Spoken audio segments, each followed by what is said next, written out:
Thank you, Xander, for coaching me on how to ring the chimes. YouTube is streaming, so let's begin our service. If you wish to follow along, you can scan the QR code on the screen right here, or go to riverofgrassuu.org and click on the order of service on the home page.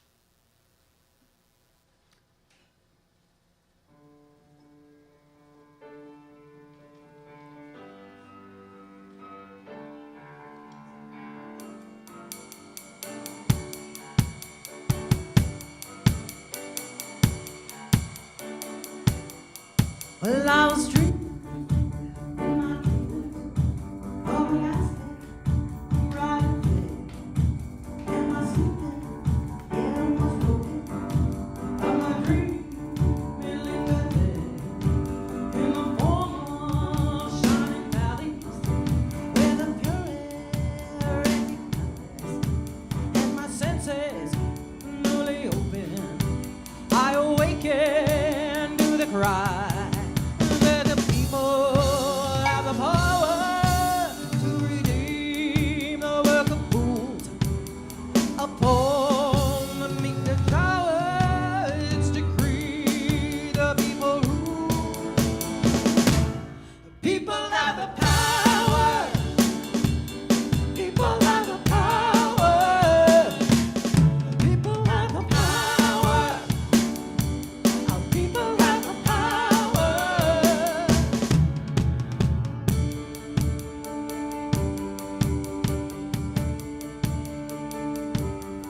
Then vengeful aspects became a suspect and bending low as if to hear. And the army ceased advancing because the people had their ear.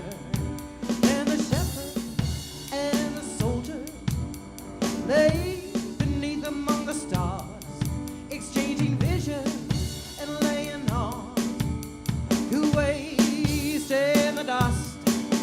And the form of shining valleys where the pure air recognized, and moments newly opened, I awakened to the cry. The people have the power. People have the power. People have the power. People have the power.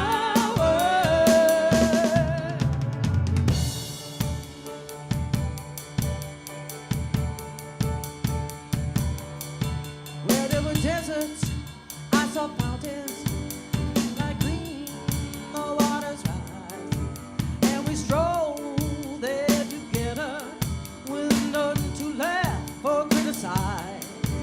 And the leopard and the lamb lay together, truly bound, and I was hoping, in my hoping, to recall what I had found. And I was dreaming, in my dreaming, Lord knows, no purer view. As I lay down to my sleeping, I commit my dream to you. And people have the power. People have the power. People have the power. People have the power. The power to dream, the power to rule, to wrestle the world from fools. Well, it is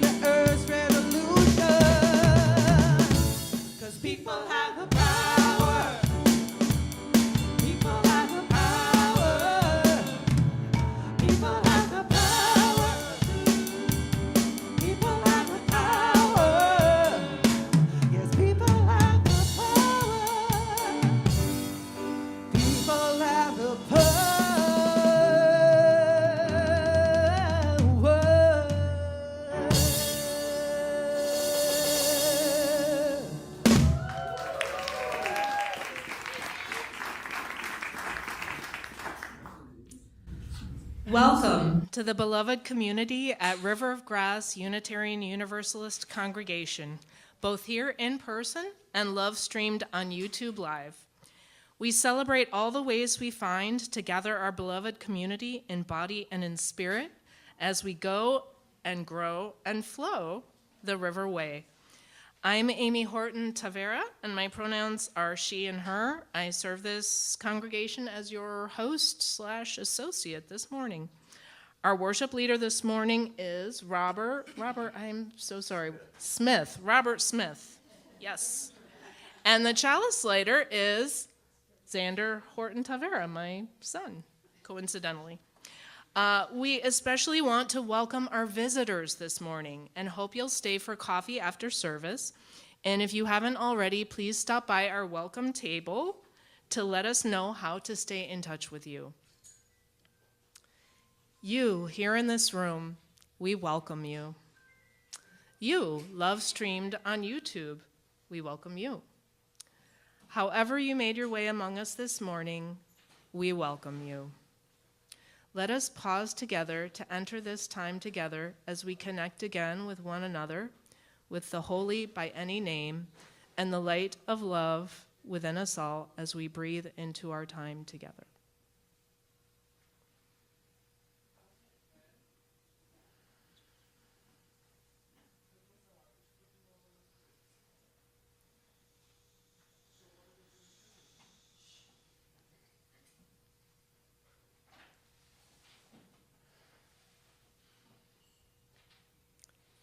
In this congregation, it is our mission to nurture our spirits, love intentionally, and create a just and healthy planet in our enduring search for truth, meaning, and faith. What we share here is not an unchanging dogma, but an affirmation that we are called to be agents of love and justice and to build a world where everyone is cherished for who they are. River of Grass is a progressive home for seekers of truth boldly told, love freely given, hope never failing, answering the call for peace and justice for all living things and the earth. Our congregation was intentionally named to lift up the place where we reside, the life-giving Florida Everglades, ancestral lands of the Tequesta and Calusa people who were victims of displacement and colonization. The Miccosukee tribe of Florida and the Seminole tribe of Florida are the present-day stewards of these ancestral lands. May we strive to live by their example.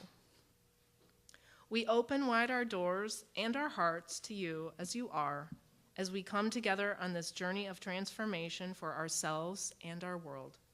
May our sacred time together today be one of caring, courage, transformation, and a call to action.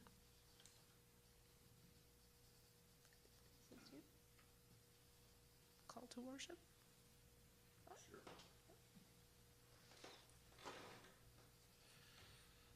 Our opening words are by the Reverend Michelle Collins.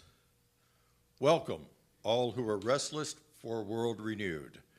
We come carried by ancestors who refused the silence of despair and dared to sing a new song. Their courage whispers through us still. Today, we resist by showing up, together. We resist by keeping faith with what is not yet. Our gathering is itself an act of sacred dissent, calling us to rise and unite as co-creators of a freer tomorrow. Our opening hymn is number 318 in your great hymnal, We Would Be One. Please rise in body or spirit, or as you are able, and join in singing together.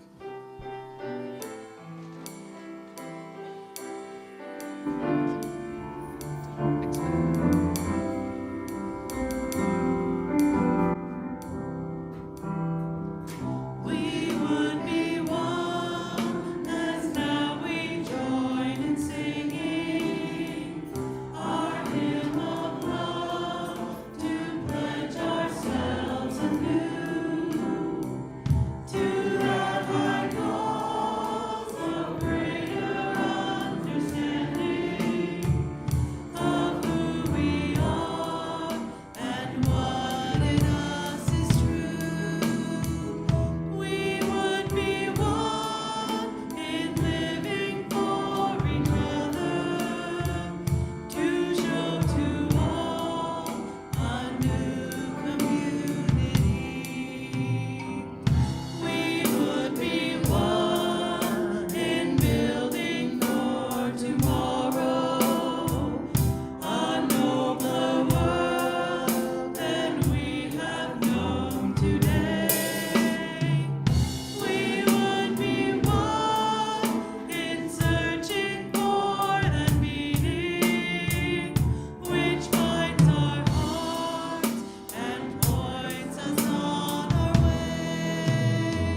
The flaming chalice is the symbol of our Unitarian Universalist tradition, a beacon of religious liberty shining through generations, now ours to hold high. As we light our chalice together this morning, let us join our voices with these words by Pat Uribe Lichty.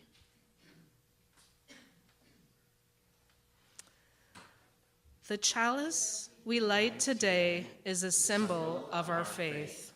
It binds us together as one people, a reminder that our strength is in our sacred hope for the world, and that our common work is the creation of beloved community among ourselves and in the world. 50 ways to light the chalice. Yeah.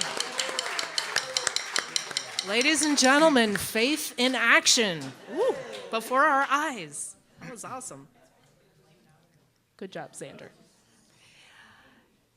In the light of love, let us renew our covenant as we say together, love is the spirit of this congregation, and service is its law. This is our great covenant, to dwell together in peace, to seek the truth in love, and to help one another. El amor es el espíritu de esta congregación y el servicio su ley principal. Esta es nuestra gran promesa, vivir juntos en paz, buscar la verdad a través del amor y ayudarnos mutuamente. Okay, happy birthday! They say it's your birthday. It's my birthday to you. They say it's your birthday. We're gonna have a good time. I'm glad it's your birthday. Happy birthday to you. Yes,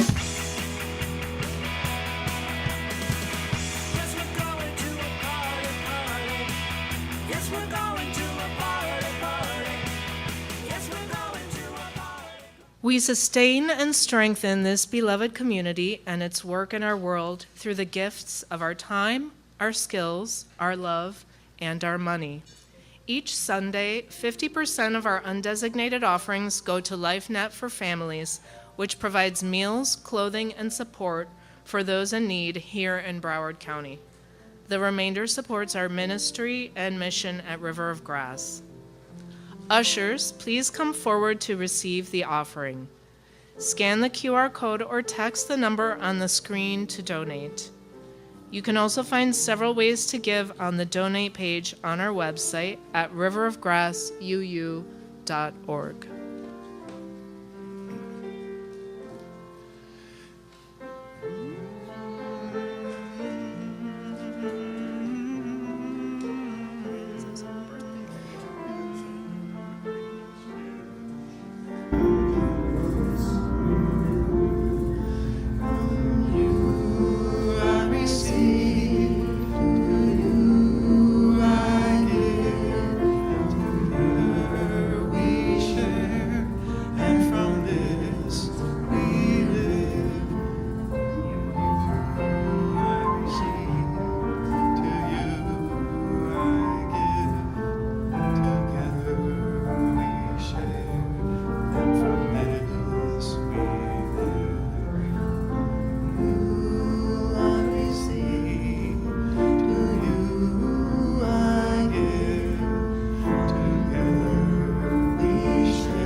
Thank you for these generous gifts.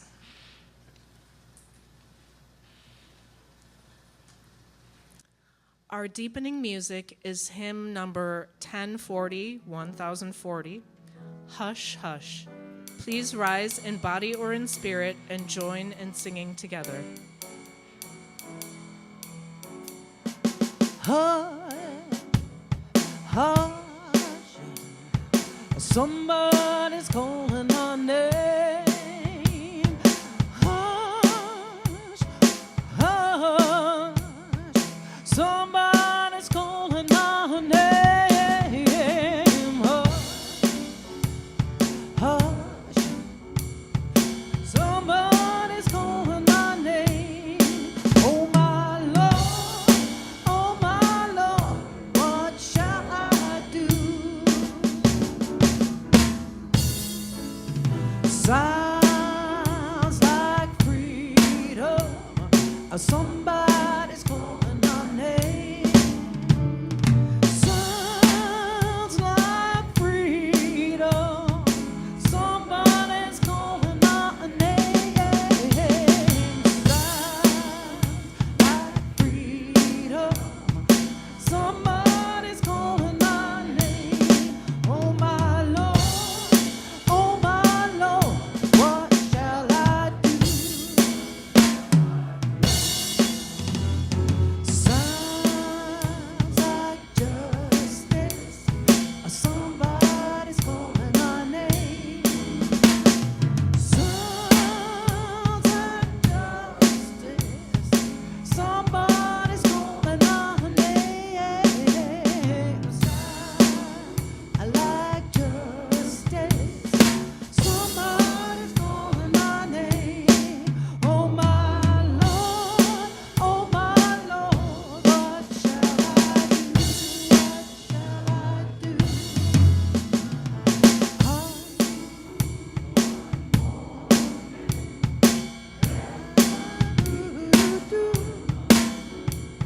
Soon one morning, death come creeping in my room. Morning, death come creeping in my room. Oh my Lord, what shall I do?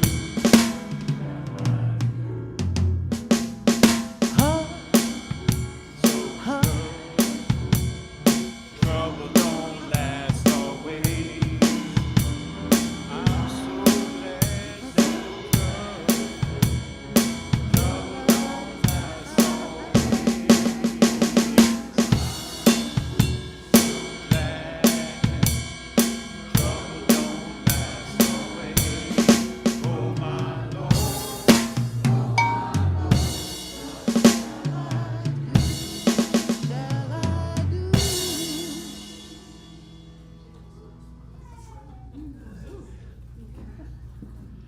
I'd like to take pride of place for just a moment and hold up the 100-plus Unitarian Universalist ministers who traveled to Minneapolis this weekend and knelt in the snow, placing their bodies on the line for their faith and for others, many of whom have chosen to stay.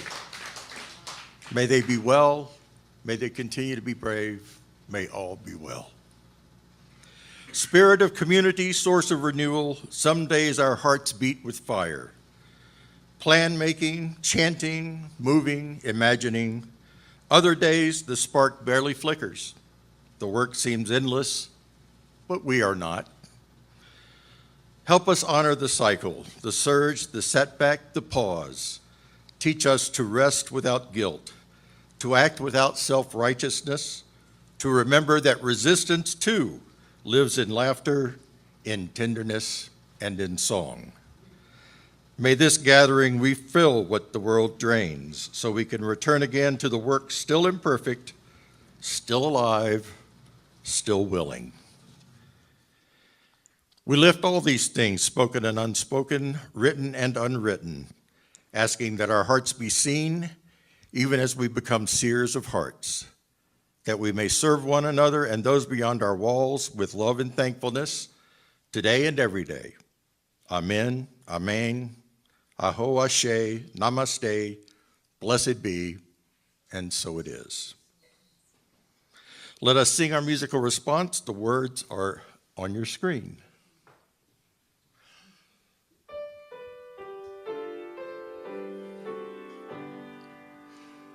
From all that dwell below the skies, let songs of hope and faith arise. Let peace, goodwill on earth be sung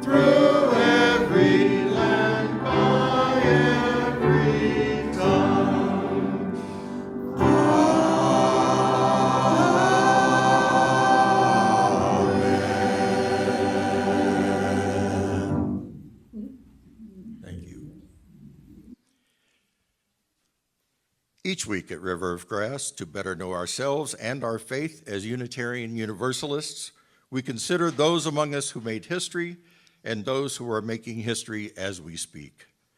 We don't have to look very hard. Our history is filled with individuals who resisted. Our heritage this morning is the Reverend William F. Schultz. Reverend Schultz was the 5th president of the Unitarian Universalist Association and also served as the executive director of Amnesty International USA, the U.S. division of Amnesty International from March 1994 to 2006. He was a prominent spokesperson, activist, and author, focusing primarily on the issue of human rights and the United States' role in promoting or disregarding them. During his time with Amnesty International, he made numerous appearances as a guest on national radio and television programs and testified before Congress concerning human rights issues. During his tenure, Amnesty USA was seen to become increasingly interventionist in its policies, advocating the states take a more active role in securing human rights protections, encouraging collaboration with law enforcement and even military force. He criticized the increased use of the death penalty, as well as the use of imprisonment and torture against democratic activists and ethnic and religious minorities. The events of the September 11 attacks and the subsequent expansion of the United States counterterrorism efforts were the subject of his 2003 book, Tainted Legacy: 9/11 and the Ruin of Human Rights. In the book, he criticizes both the government's use of torture and even some of his human rights activist colleagues for failing to frame terrorism and genocide as human rights issues. Schultz also served as the president and chief executive officer for the Unitarian Universalist Service Committee from 2010 until this retirement in 2016.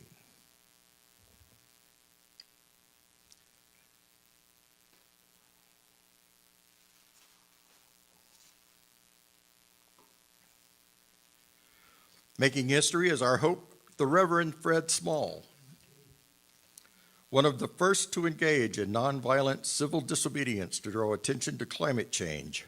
Fred was arrested with 21 others in prayer outside the U.S. Department of Energy in Washington, D.C. in May 2001. Since then, he has been arrested 4 more times, twice obstructing construction of Spectra Energy's fracked gas pipeline in West Roxbury, Massachusetts, obstructing construction of Enbridge's fracked gas compressor in Weymouth, Massachusetts, and at the White House in 2021 with People versus Fossil Fuels in solidarity with indigenous communities demanding a halt to new fossil fuel infrastructure. In 2007, Fred was one of the lead organizers of the Interfaith Walk for Climate Rescue from Northampton to Boston, Massachusetts. Fred led negotiations on behalf of UU Divest Unitarian Universalists for Fossil Fuel Divestment and Sustainable Reinvestment that resulted in the Unitarian Universalist Association's 2014 divestment from fossil fuels.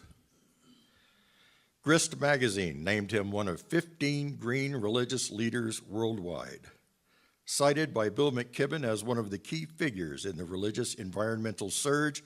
Reverend Fred Small is Minister for Climate Justice at Arlington Street Church, Boston. This is our hope.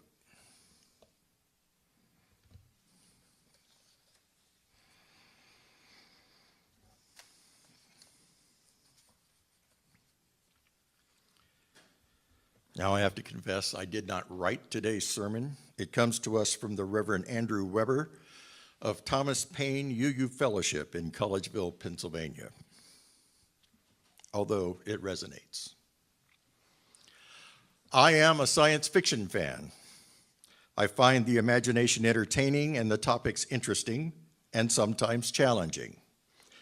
This is true with many genres of book, TV, and movie, but in its looking to new and different realities, science fiction often includes a philosophical look at where humankind currently is.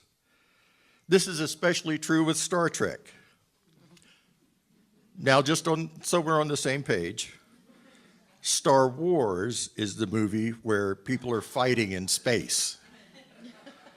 Star Trek is a number of TV series, books, and movies about voyaging through space, hence Trek.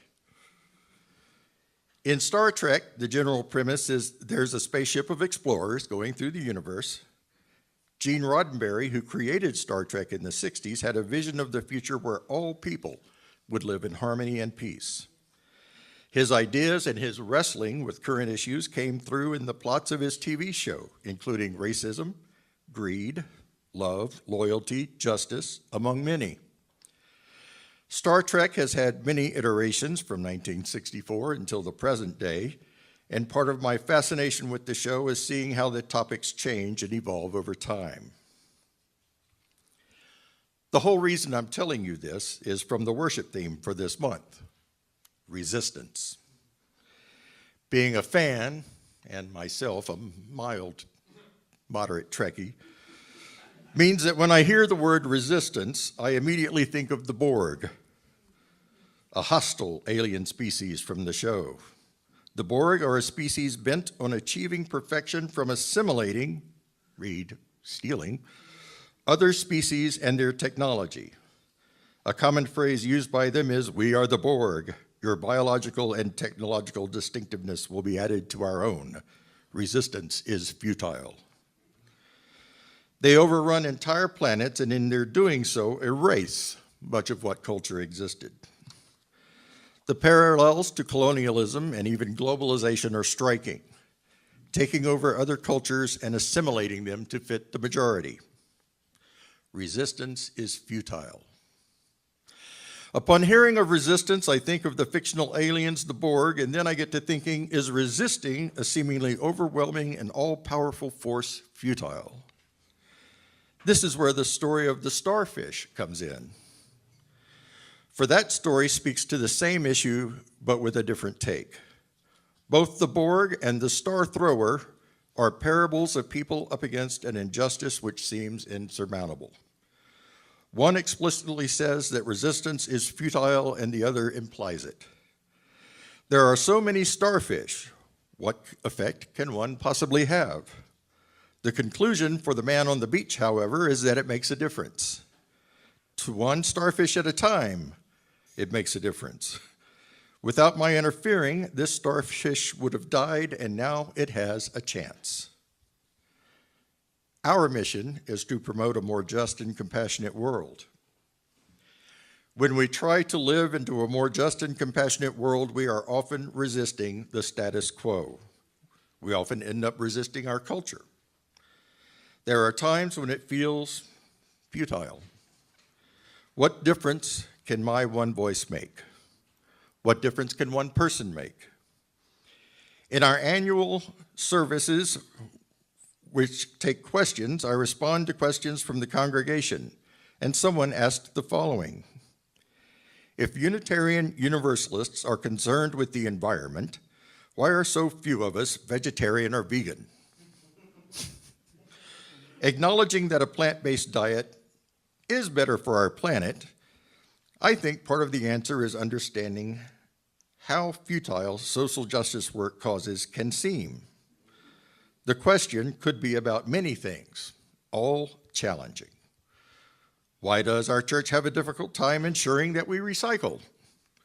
Why aren't we overwhelmed by financial gifts to support our mission? Are Unitarian Universalists more prone to pick up trash they see on the sidewalk, or more likely to smile and talk to strangers on the street? Why isn't our house of worship also a multi-use space where homeless people can sleep every single night? Can someone tell we are Unitarian Universalists merely by observing our outward actions of peace and justice? These are meant to be challenging questions, and they are meant to make us feel uncomfortable. When I think deeply and truly about my responses to them, a lot of it comes down to a belief that resistance is futile, that my one voice doesn't make a difference. What does it matter if I don't eat meat? One person's impact isn't very much compared with all of Western society. How can one person possibly make a difference with regard to racial and religious intolerance? My donation of $20 to the offering plate can't possibly make a difference to the organization we're supporting. That's a piece of litter, and there's another, and another. I can't pick up every piece of trash I see, so why bother with this one? People I meet on the street aren't nice to me. Why should I be nice to them? I'm naming my thoughts here, and I encourage you to think of your own reactions and responses. But the fact is, resistance often feels as if it is futile. One person's actions against what is accepted and normal feels as if it would make no difference at all. That's part of the futile feeling, that even when we take action, we often don't know what impact we make. Is our resistance to any injustice in the world making a difference? When we switch to LEDs, will that help save our environment? Will getting together with our Muslim neighbors help assuage the onslaught of fear and hate? When we see someone pick up one starfish and throw it into the sea, how can that make a difference in the larger beach strewn with starfish? When you decide to ride a bike to work instead of drive a car, how can that make a difference with so many other pollutant-emitting vehicles on the streets? The difficult news is that we don't always know the impact of our actions. We can't know for certain what impacts we have on the world. There are many times when we just don't know, and other times when it really does seem that our actions are futile. And here's where it gets sticky. What do we do with our imperfect and incomplete knowledge?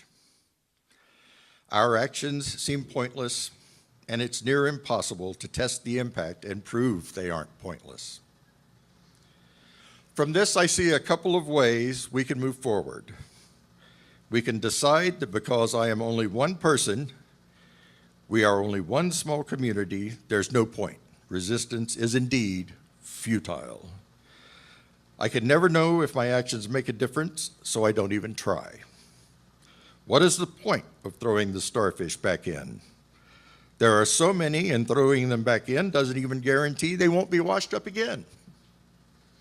There is no point in trying to change the world's perception of Muslims. Let's just make sure our space is welcoming. That's one outlook.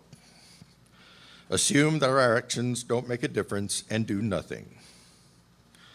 I hope it's not a surprise that I don't agree with that response.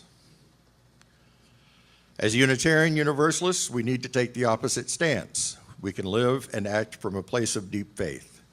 Faith that our actions do have an impact.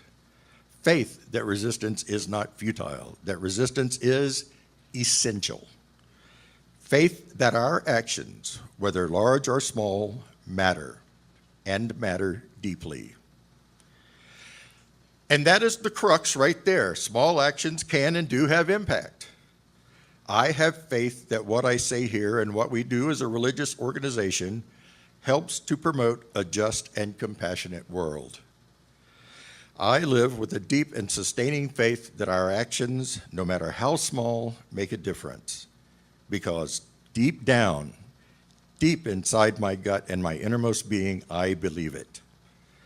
I truly believe that by throwing a starfish back into the ocean, you are not only making a difference for that one creature, but that all the world is a better place. That small, nearly insignificant action is making a difference in the world. There is more life, more love, and more awe. Likewise, being kind to your neighbors, smiling to those whom you pass on the street, there are positive impacts. This theme is right in line. Picking up litter, helping a stranger, these are infinitesimal actions which can have great repercussions in the world. It's about resistance, and it's about humility. We need to have the humility to do the small actions. the humility to know that no one else may ever know about what we do, that no one else may ever remember what we do. For if no one is humble enough, no one will ever do the small tasks. It's being humble enough to do the seemingly insignificant and having faith enough to acknowledge their importance. Imagine if we all acted as though our actions had a large and meaningful impact. The next person you see in the supermarket, they may be upset, but you know deep down that your smile and greeting will help them to feel better about themselves. When you are driving home and interact with another driver, your actions have an impact on that driver. What you eat, what you say, how you act. They can all be methods of resistance for a more loving and more just world. Here's my charge for all of us. At any moment when you think someone should, do it. When you think someone should really speak up for the oppressed, do it. Someone should really pick up that trash, do it. Someone should help that person with their groceries, help them. Let us be that person. Live into the humility, resistance, and faith of our religion. For by living into our faith, we have that this world is good. We create the good world. By living the resistance, we are the resistance. The Borg had it wrong. Resistance is not futile. It's how we live out our faith and how we make the world a better place. Seemingly small actions taken by individuals and by groups are how we live out of our religion. For there is no other way. I leave you with questions to spark discussion in social hour maybe, or at home with friends, and a familiar quote by Margaret Mead. What are some everyday things you do to help create a more just and compassionate world?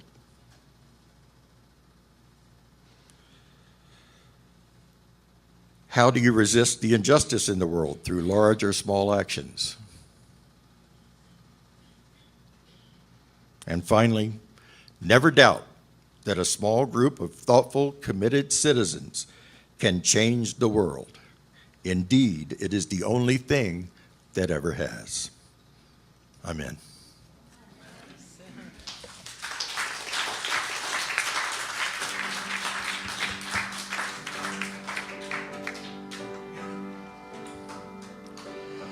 Our closing hymn is Bob Dylan's Times They Are A-Changin'. Please rise in body or spirit and join in singing together.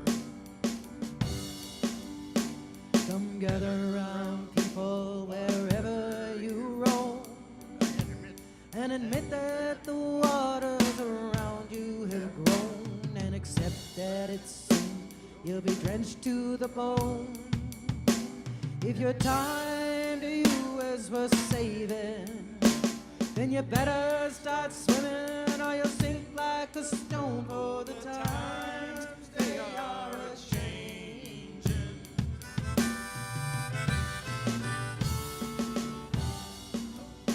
Some writers and critics who prophesize with your pen, and keep your eyes wide, the chance won't come again. And don't speak too soon, for the wheel's still in spin, and there's no telling who that it's naming, for the loser now will later to win, for the times they are a-changin'.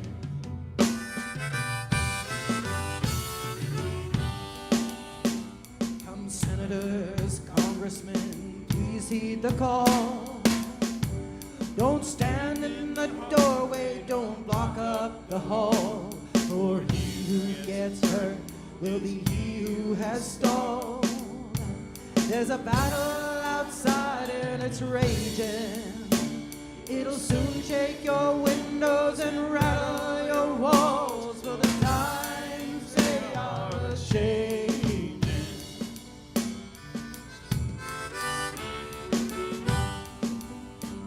Come mothers and fathers throughout the land. And don't criticize what you can't understand. Your sons and your daughters are beyond your command. Your old road is rapidly changing. Please get out of the way if your candle in your hand, for the times they are changing.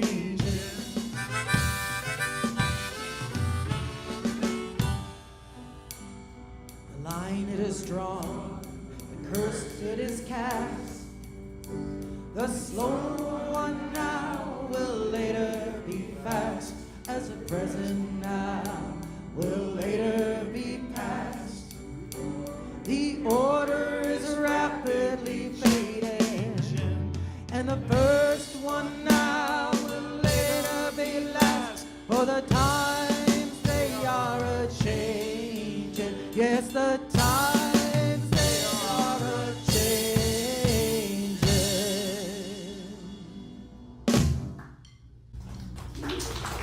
Thank you.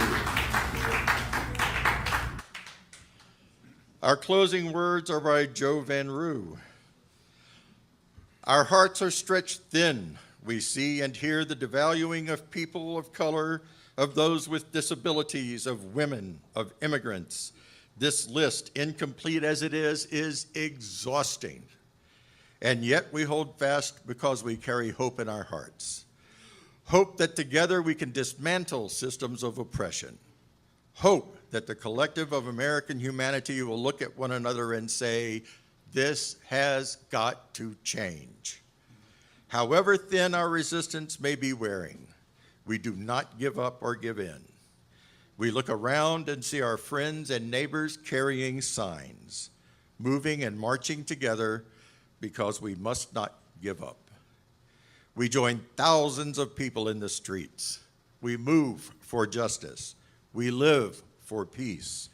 We will not rest until we are heard.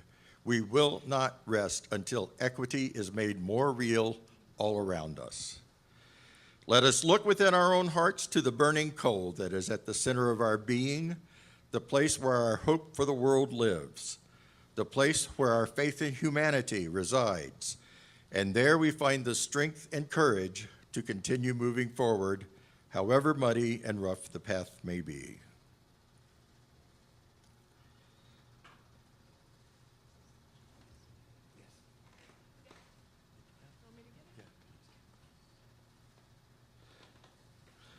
We extinguish this flame, but not the light of truth, the warmth of community, or the fire of transformation. These we carry in our hearts until we are together again.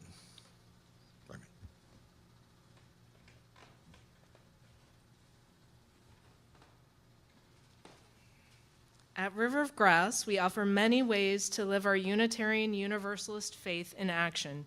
You'll find them in our weekly email, our Facebook page, and our website, riverofgrassuu.org. Here are some upcoming opportunities to fulfill the mission and vision of this congregation and other announcements for the life of this beloved community. So I'm going to read from the screen because I don't have a paper. So, okay, what is race? Why do some kids engage in racialized bullying? And what can a UU kid do about it? The lesson offered in today's faith development class was how people identify by race and how to respond to racial bullying. Great.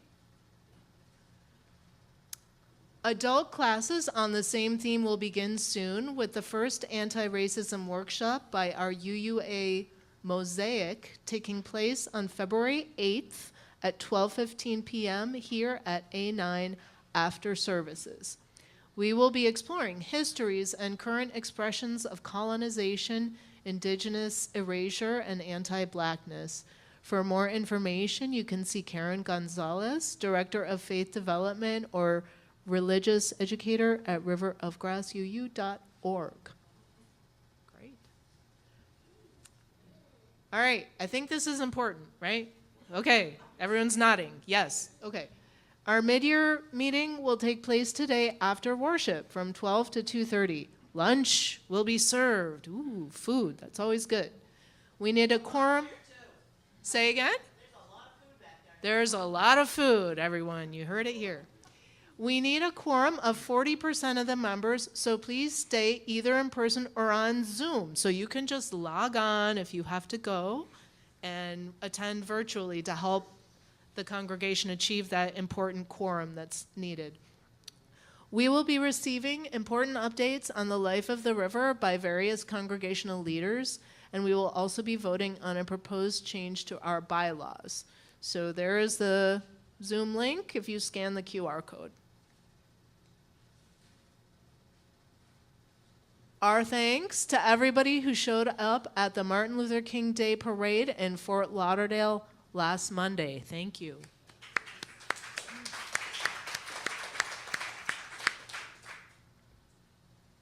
Okay, let's do some community outreach at our booth at the South Florida Folk and Acoustic Music Club at Bergeron Rodeo Grounds in Davie, January 30th through February 1st. That's just next weekend. All right, next weekend. Cool. Join us to help out at the booth while enjoying for free 3 days of live music, creative workshops, jam sessions, and community energy. See Ellie Keene, who's like waving over there, Andy Buns, who's I saw back there, making the Vulcan sign earlier, or Peter Fox, right there, waving also. For more info, there's a sign-up sheet in the hall, but I'm pretty sure Ellie has it right now. All right.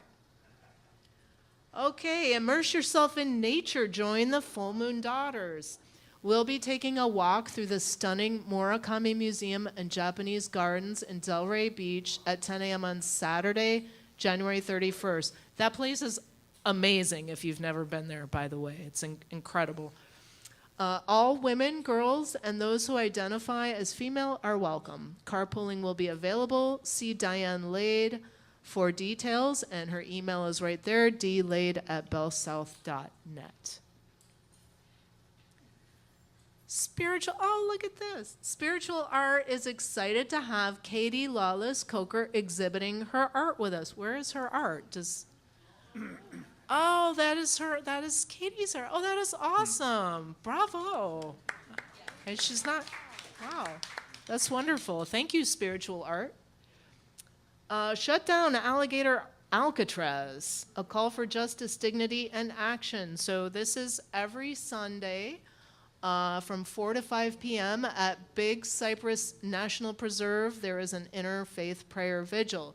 And when we have a group to carpool, we meet here at River of Grass at 2:15 and depart by 2:30. So please see Andy Buns or Susan Sketch Bejarano for carpooling details. And there is Susan's email, ssketchbejarano@gmail.com.